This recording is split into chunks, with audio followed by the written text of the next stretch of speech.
The final week of 0 Hour is upon us, and I know I'm pretty late on this. We've been really focused on final shape this past week. However, I wanted to talk about Headseeker as a crafting option on Outbreak, as well as the final intrinsic upgrade. And yes, you can get the exotic ship too, which in my opinion, it could be better. Now to begin this week's quest, you obviously need to have Outbreak crafted, and you haven't done this already, or if you're in need of rapid hit or rewind rounds, we have both our week 1 and week 2 guides linked down below. Now once you're caught up, we're going to begin this week just like we did our others by talking to Ada 1 in the tower. And this is where we could pick up Outbreak Refined 3. This will task us with collecting even more Siva clusters by killing Fallen within the Devil's Lair strike. Now guys, you can literally just launch this from the director, jump in, get some kills, and collect those Siva clusters. Once you get enough, feel free to abandon your blueberries and jump into the next part of this quest. This is going to require us to go into Legend 0 Hour, and you'll have to activate the 3rd pair of switches. And this pair can be found just after the first 2-week switches, so they're all pretty close. The first one will be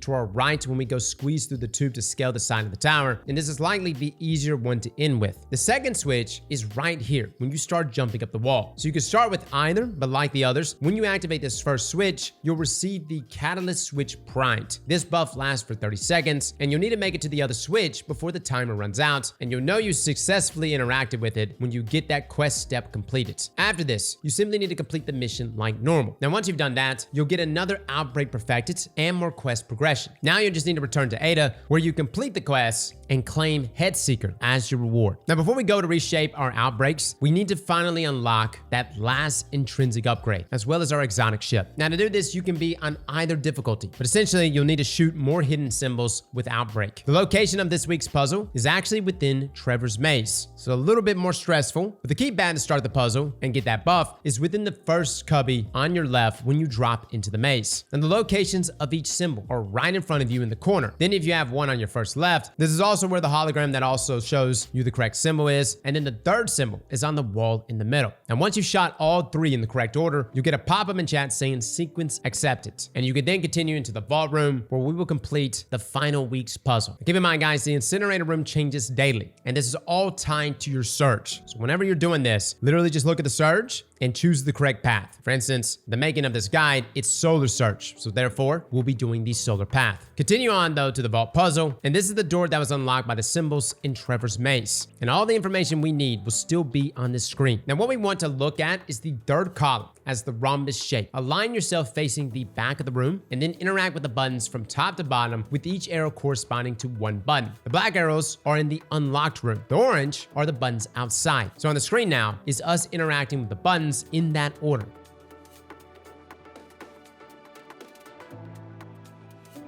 Now once you completed the sequence, you'll receive the Corruption Spreads 4, as well as completion for the Triumph that unlocks the exotic ship. Now we can return to the Enclave, upgrade our intrinsic, which of course unlocks our stock options, which honestly I feel like the first option is still your best option, and then we can also slot in Headseeker. Now with Headseeker unlocked, is this worth using over rerun rounds? And I think when it comes to PvP, the debate is Headseeker versus Rapid Hit. Now we'll touch on PvP in just a moment, but I do want to bring up something about PvE. Nanites on Outbreak count as body shot damage, which means yes, they do increase your precision damage. Now here with rerun rounds, our max precision damage was 5,970. If we do the same but with Headseeker, our max damage goes up by 7% to 6,409. Now I know this sounds like Headseeker's the meta pick, but keep in mind guys, the max damage you get from rerun rounds is still higher than that of Headseeker. We've got 900,000 here with the rewind versus the 885,000 perfect scenario with Headseeker. The main thing about rerun rounds is that it minimizes reload, and it essentially just allows you to pump out tremendously more damage over Headseeker despite that 7% buff. Where rerun rounds really pulls ahead is in its ad clear potential. Headseeker is nice when laying into a single target because you're proccing those nanites. And yes, it has some potential to proc there when clearing ads, but rerun rounds literally allows you to just lay on the trigger and kill everything in the room. I love that Headseeker is proccing though from the nanites, and I can't overlook that synergy. At the same time, I just find rerun rounds to just be so good. The fact that I could just sit here and lay on the trigger and kill Carl in a single magazine.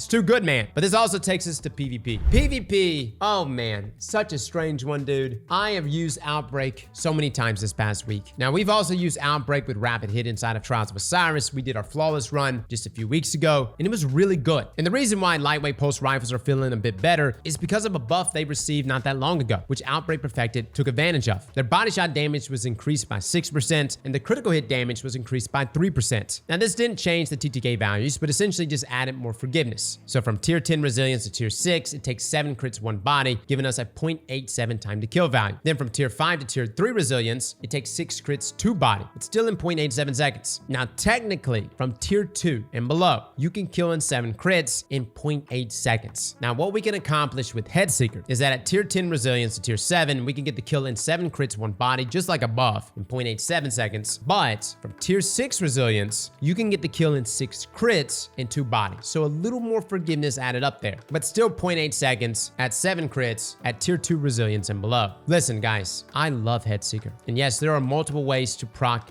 Headseeker. The Siva nanites can proc it. It also gives you plus 10 aim assist. And inside of PvP, it gets a target afflicted by 9 stacks of Siva nanites. This brings Outbreak's crit number up to 55 damage per crit. And with the damage they already taken with Siva nanites, this essentially allows you to one burst them right out the gate. But with Headseeker, this brought it up to 59 damage per crit, killing them in only 2 shots from our bursts. But understand, guys, this is a controlled environment. And my playtime with Headseeker made me realize just how much I love Rapid Hit on Outbreak Perfected. I know, I've been talking about Headseeker now for weeks. I thought it was going to be the go-to perk. And I'm not saying it's not good. Did we kill people? Yes. But did I feel comfortable in those 1v1 duels? Not as much. You see, Outbreak with Rapid Hit, the moment I even land a single crit, I felt like it just sucked everything down and I couldn't lose that duel.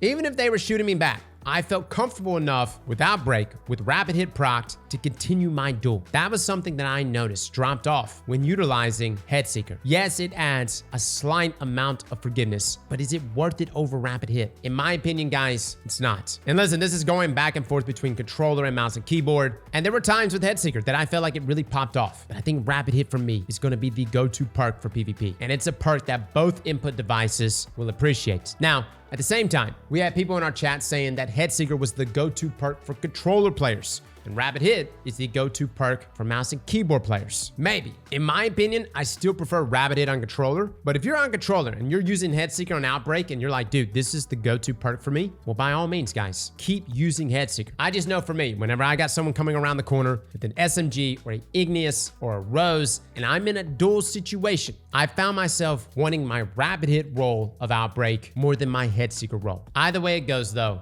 Outbreak is a phenomenal weapon. We have reviewed this weapon so many times at this point, but rewind rounds inside of PvE is a fantastic choice, and in my opinion, the go-to choice, despite Headseeker being procced by nanites. And for PvP, for me, guys, Rapid Hit is the perk that I'm going to be committing to. Would love to hear your thoughts, though, on how Outbreak has been performing for you. Fellas and ladies, thank you all for coming and watching, and as always, slap that like button like your mama told you right.